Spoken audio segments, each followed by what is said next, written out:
What's up, Daddy's Workshop? I hope all of you are doing great. I wanted to go ahead and do a quick unboxing video today. As you can see, I'm sure all of you can read what we're going to talk about, but I recently went ahead and bought a lathe. I got this as a Father's Day gift, and my wife was kind enough to also go ahead and get me a bowl gouge, to get me a 2.75 to 4 inch chuck.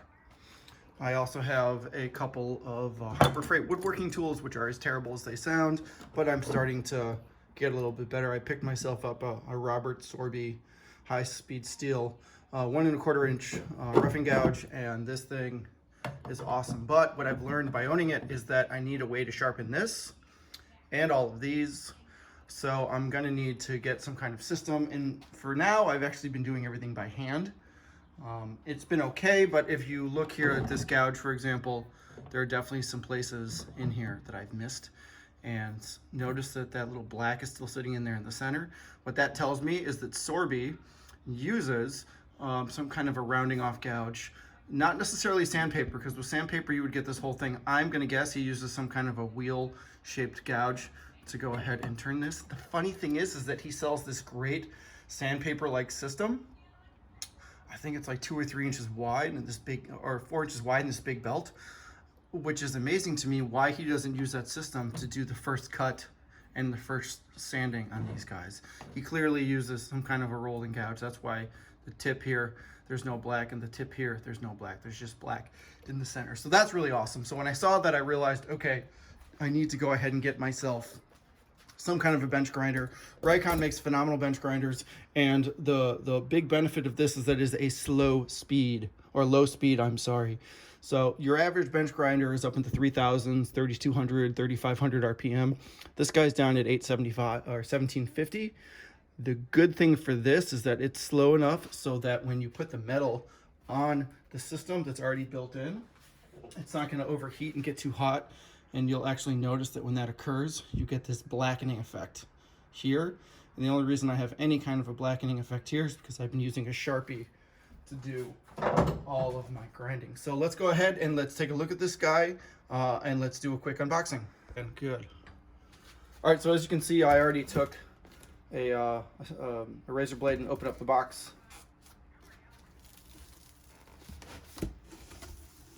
Okay, so we have our instructions, which are great to have. We have some guide blocks for when we actually go ahead and set the system up, and you can kind of see how those come together like that. They've got little teeth here.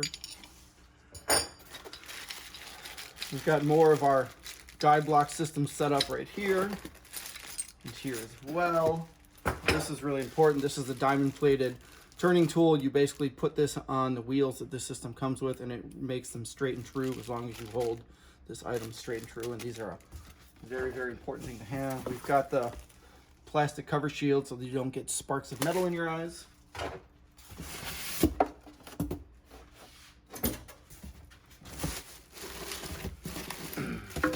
Now, of course, we have the system. And you can see here we've got these two different wheels. They both run at the same time. One of them's the 80, the other one is 120 grit. These are not the best things to run, but they're what the system comes with. Eventually, I'll upgrade these to the CBMs. What is that? Cobalt, borate, nitrate, I believe. I'll write it down in the video for you to see. But this is what it comes with initially, and I'm going to use these for now to see actually how well they work. If they work well, I'll just continue to use them. I won't upgrade. But if they don't do a great job, then you'll be seeing a secondary unboxing video where I attach 2 different CBM wheels to this. And the grit size, you know, I've seen everybody use anywhere from 80 to 600 depending on what the application is. You know, 80s are for your lower grade, or your more your roughing gouges like the one that I just showed you a moment ago, and then your 600s are for your carbide tools. So we'd want to be somewhere in between there, and we probably want to look and see what's going to be the best bang for our buck that we can get, so that we can only utilize one system. Because while I do have another grinder, this is purposefully built. I thought about just changing out the wheels on my other grinder, because when you get the CBM wheels, it doesn't really matter whether it's going too fast or going too slow. They have a metal purpose built frame built into them that kind of sucks out all of the heat. So that whole burning up process that you get on a lot of wheels doesn't really happen when you use a higher speed.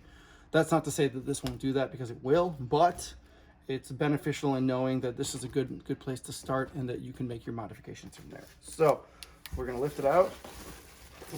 Oh, this thing's heavy.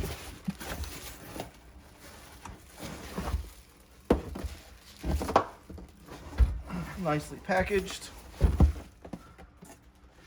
So you can see right here, we have our wheel assemblies set up. Don't need any more plastic. I definitely don't need that as well, but you can see we've got a nice little standard cord with a ground attached to it. So this should go ahead and work out fairly well. Right now, what I'm going to go ahead and do, I'm going to look at the tools, I'm going to look at the instructions, and I'll walk you guys through where everything goes. All right, so here's all the tools that we're going to be using, various nuts, bolts, and brackets. The other thing I wanted to point out, this is a 5-year warranty. It's a minimum warranty. It's not a full-on warranty. Basically, if something major in the grinder breaks, they'll replace it. But like if a wheel explodes, for example, they're not going to. There's a little warranty card here that actually comes with it that I'll probably fill out and send in to them. That way they have this and they know that I've gone ahead and purchased it. But I wanted to show it to you all. It even comes with its own little serial number right there. So what I'm going to do is I'm going to look through this. This is the operator's manual to see where all these go, and then once I know that, I'll actually show you what I'm doing, and I'll speed it up so that you see how everything gets put together. All right, I'm gonna start assembling now, so I'm gonna kick up the speed so that you guys don't have to be very worried by this, or sorry, not worried, bored by this.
Okay, so right now we've gone ahead and we've put our system together.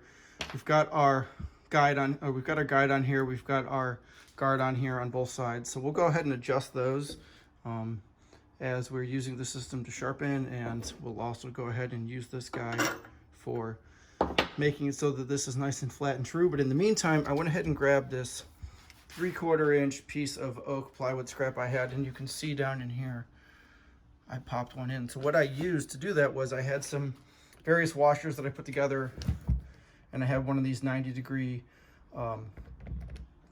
screwdriver attachments that I can then go ahead and add this Phillips head into.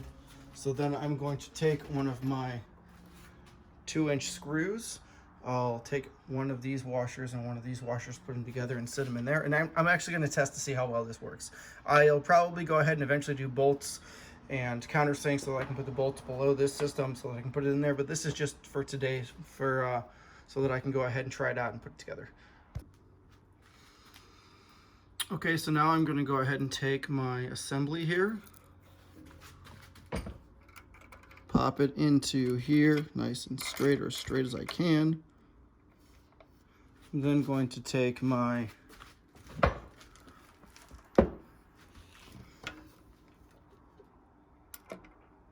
this is why I love these things. They're magnetic, they work well once you can go ahead and get them set up. You can honestly see how well it works, and because they're magnetic, they go right back in if you get stuck.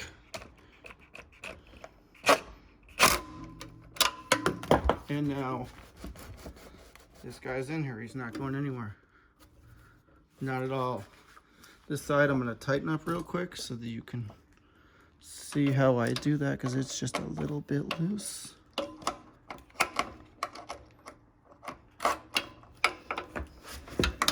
Sorry about the camera shake.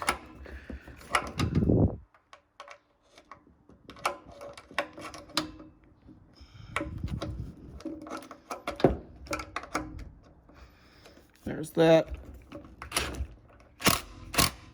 All right. So now our system isn't going anywhere. Look at that. Totally in there. Okay, so now we're going to try our system out, see how it works. All right, so here's the system. You can see I turned it on. It's very, very quiet. The first thing you want to do is take your alignment tool, make it so it's nice and straight and true. Do the same thing over here, right? And I like to do both sides. That way it's nice and straight and true. You'll notice that it does throw this dust everywhere, and you'll have to forgive me. I don't remember what the name of these stones are, but I will put it down in the video right now. But you can see how it grinds up, grinds down, 1/2 horsepower. Works out great. Comes with this tool. So I'll go ahead and I'll try sharpening my tools on it, and then I will do a secondary video explaining how well this guy works, what are its positives, what are its negatives, etc., what I'd like to see better. And I'll also go ahead and I'll eventually build a Wolverine style jig system to put here and here. I'll get some angle iron and I will I'll make my own. As it is, this was a quick little video today. I just wanted to show you that I got this in how to put it together. I'll also talk about the lathe as well in another video to give you an idea. If you like this kind of content, please let me know down in the comments. And as always, like, share, and subscribe, and have a wonderful day.